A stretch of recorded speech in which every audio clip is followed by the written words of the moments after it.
The war in Ukraine has pushed the EU to seek alternative trade routes, making the middle corridor, the Trans-Caspian route, a priority. Under its global gateway strategy, the EU pledged 12 billion euros. With Kazakhstan at the center, what steps is it taking to support the shift?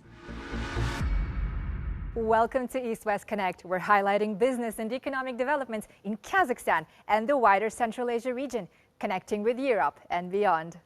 Spanning 4,250 kilometers of rail and 500 kilometers of maritime links across the Caspian, the Middle Corridor connects China to Europe via Kazakhstan, the South Caucasus, and Turkey. The EU wants to turn the Trans-Caspian route into a fast modern trade corridor, cutting transit time to 15 days. But bottlenecks remain. A 2023 study led by the European Commission and the European Bank for Reconstruction and Development identified 33 critical infrastructure upgrades and 7 soft connectivity reforms that could transform the corridor's efficiency. If fully developed, the Middle Corridor could carry 470,000 containers annually by 2040, according to the EBRD. Kazakhstan, the world's largest landlocked country, is key. The government is expanding rail links to double speeds and multiply cargo capacity 5-fold. Cargo volumes through Kazakhstan jumped from 800,000 tons in 2021 to 4.5 million last year, with the goal of reaching 10 million tons by 2028. Joining us now to discuss the developments along the China-Europe route is Satjan Uzbekov, Deputy Director of the Transport Policy Department at Kazakhstan's Ministry of Transport. Mr. Uzbekov, welcome to the program. Здравствуйте. Спасибо большое за приглашение. How much investment has gone into rail, road and maritime infrastructure, and how is it helping improve the Middle Corridor's capacity? На сегодняшний день ведется работа по модернизации именно портовых мощностей. Это в текущем году, вот буквально 2 недели назад, был введен в эксплуатацию контейнерный хаб совместно с китайскими компаниями по порту Ахтау. Завершено строительство зернового терминала в порту Круг, а также ведется модернизация железнодорожных участков, которые идет вдоль среднего коридора. Общая стоимость порядка 4 миллиардов долларов. What specific steps is Kazakhstan taking to address the current bottlenecks? Для исключения узких мест нами ведется работа по модернизации лимитирующих участков и в сфере железной дороги, и автомобильных дорог. Начата проработка проектов именно в сфере железной дороги по модернизации участков. Сумма инвестиций 1 миллион долларов. Для развития автомобильных дорог на сегодняшний день завершается развитие коридора Западная Европа, Западный Китай. Начата проработка новые автомобильные дороги. Сумма инвестиций порядка 1 миллиона долларов. В целом на развитие автомобильных дорог предусмотрено 3 миллиарда долларов. So talk to us about Kazakhstan's throughput capacity via the Caspian Sea. What potential do you see there? Транскаспийские порты у нас, конечно, это в первую очередь Ахтау и Круг. Пропускная способность этих портов составляет 22 миллиона тонн в год. Для развития мощностей в прошлом году завершили дноуглубление акватории порта Круг. В текущем году планируется аналогичные работы в порту Ахтау. Дальше наращиваем флот отечественный. Планируется в ближайшей перспективе 6 сухогруза и 2 парома. Это позволит в целом нарастить объемы Транскаспийского международного транспортного маршрута. Mr. Uzbekov, thanks for being with us today. И вам спасибо большое. Kazakhstan and Bulgaria are also aligning strategies, planning to link the ports of Burgas and Varna to the Middle Corridor.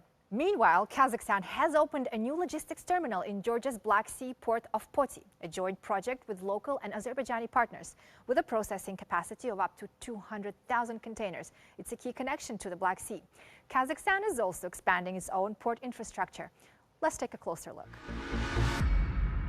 Aktau is now home to the largest container hub on the Caspian Sea. Its capacity could reach 240,000 standard containers per year, helping meet growing cargo demand between Europe and China. The container hub in Aktau will be equipped with more advanced technologies. We'll be using a terminal operating system that will enhance the efficiency of the hub. Latest technologies like RMG crane, the latest ZPMC model that will be more efficient in terms of handling and loading, unloading the cargo coming from China to Caspian Sea. KTZ Express, a subsidiary of Kazakhstan Railways, is leading the project as multimodal operator of the Trans-Caspian route, providing rail links, port infrastructure, and digital solutions. we have launched the project called Test Customs. It helps the cargo to get the clearance at the customs when the cargo arrives to the border stations, and we decrease the time from 8 hours to 30 minutes. The company now plans to expand further with new terminals in Azerbaijan, Georgia, and Hungary, completing the logistics chain and simplifying access to European markets. A core EU focus is digitization to streamline border checks, customs, and logistics. Digital freight documents, tracking systems, and improved data exchange are all in the works. Here to speak to us about the attractiveness for business of the Trans-Caspian Transport Corridor is Gaidar Abdikerimov, expert consultant on transport corridors at the Asian Development Bank. He's also a fellow of the Chartered Institute of Logistics and Transport.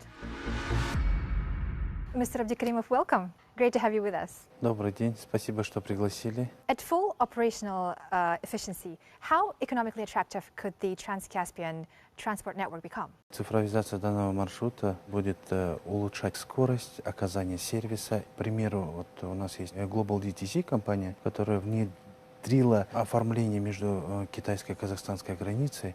Они совместно, это с Казахстан Тимиржол, КТЖ Экспресс, Комитет госдоходов улучшили этот процесс и с 4 часов до 20 минут спустили процесс оформления одного вагона с контейнером. How are you helping simplify the cross-border formalities, and how will that help with the regional coordination across the Central Asian states? Как вы знаете, на Транскаспийском международном транспортном маршруте используется несколько транспортных прав. Несколько транспортных прав, когда коррелируются и стыковываются, мы теряем очень много времени. Для гармонизации данного процесса нам нужна цифровизация. И, конечно же, само правое поле надо проводить в единый знаменатель. И на сегодняшний день это тоже работа начата, и она ведется различными институтами развития, такими как Азиатский банк развития. Going forward, how do you envision the regional connectivity of the region that's bound by the Trans-Caspian route? Все 5-6 стран Центральной Азии на сегодняшний день не имеют прямого выхода к мировым океанам, тождественно к мировым рынкам. И для региона этот маршрут очень важен. Мы сейчас уже видим наших соседей, которые начинают подтягивать свою инфраструктуру, технологии и сопрягаться с уже выстроенной цепочкой, которая у нас на сегодняшний день есть. Thank you so much for your perspective today. Thank you. Bye for now, and join us next time on East-West Connect.